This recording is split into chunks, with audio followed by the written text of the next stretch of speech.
Assalamualaikum warahmatullahi wabarakatuh. Perkenalkan, saya Ardita Dwi Lestari dari Program Studi Manajemen. Saya akan mempresentasikan tentang perubahan organisasi. Proses yang terjadi pada perubahan struktur dan fungsi suatu sistem organisasi. Perubahan juga dapat diartikan membawa ke arah penyempurnaan dan berbeda dengan keadaan sebelum terjadinya perubahan.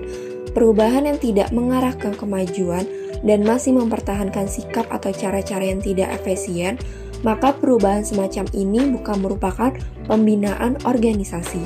Ada hasil analisis perubahan organisasi di kantor notaris dan PPAT. Mengapa sih perlu dilakukannya perubahan organisasi? Terdapat faktor eksternal dan faktor internal.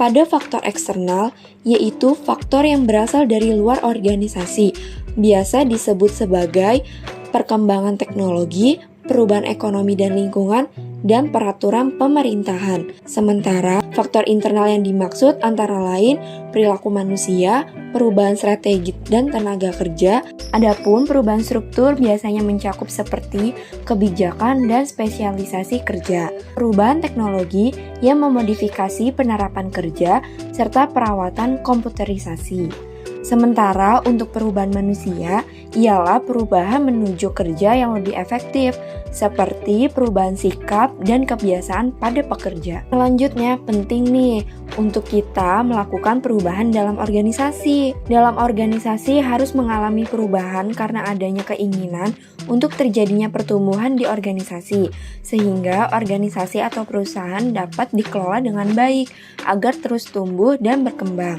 Selanjutnya, gimana sih caranya untuk kita mengelola perubahan organisasi? Kita dapat membangun visi misi dan strategi. Yang kedua, kita dapat mengedukasi serta komunikasi.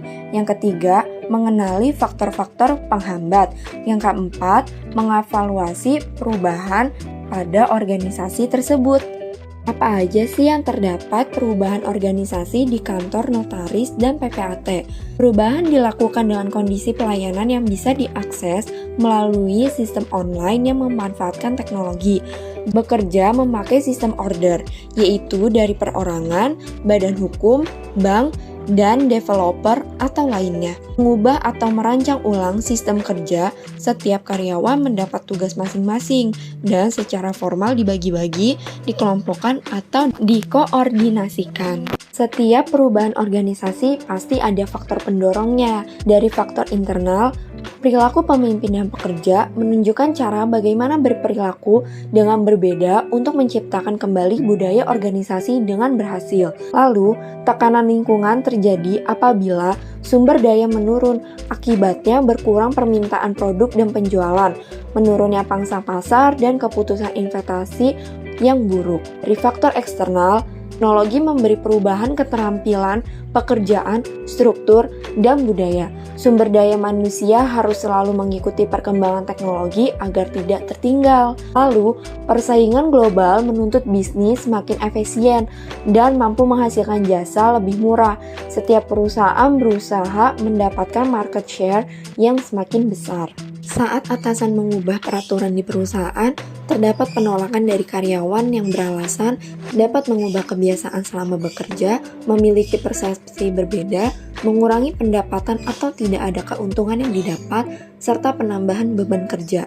Namun, atasan dan karyawan harus mengatasi penolakan dengan membuat kesepakatan bersama, partisipasi dan keterlibatan kerja, negosiasi dan persetujuan, agar perusahaan dapat berjalan dengan baik. Di sebuah perusahaan, sangat penting nih dengan adanya struktur organisasi, agar terciptanya efisiensi di dalam pekerjaan itu sendiri. Kantor notaris dan PPAT tersebut menggunakan sistem struktur organisasi garis, di mana atasan langsung memberikan perintah kepada karyawan dan karyawan memiliki pertanggungjawaban langsung kepada atasan atau kepada notaris itu sendiri.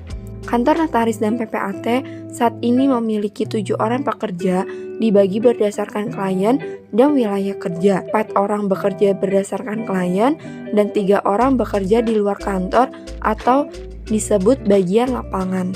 Dalam tujuan ini, kita dapat meningkatkan kemampuan organisasi, lalu meningkatkan peranan organisasi.